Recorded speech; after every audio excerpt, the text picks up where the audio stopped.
ពីបញ្ជួយនេះគឺជាប្រភេទពេញប៉ោះពូជម៉ាឡេដែលមានរសជាតិផ្អែមស្រួយនិងឆ្ងាញ់ផងដែរនេះគឺជាប្រភេទស្ពៃបង្គោដែលដាំដុះក្នុងខេត្តមណ្ឌលគិរីផ្ទាល់តែម្ដងហើយនេះគឺជាប្រភេទដំណាំការ៉ុតដែលដាំដុះផ្ទាល់ដោយជាកសិករហើយនេះគឺជាប្រភេទឆៃថាវមើលធំល្អខ្លាំងមែនតើហើយត្រង់នេះដែរគឺប្រភេទ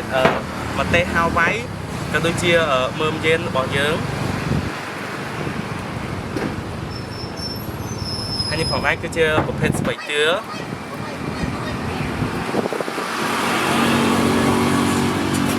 ហើយត្រង់នេះដែរគឺជាប្រភេទស្រាប់ស្រួយ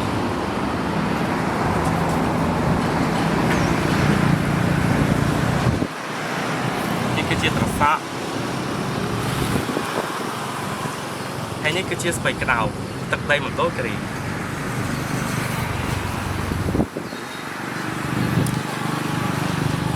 ហើយនេះក៏ជាម្ទេសហាវ៉ៃរបស់យើងផងដែរធំៗដល់ខ្លាំងមែនតើ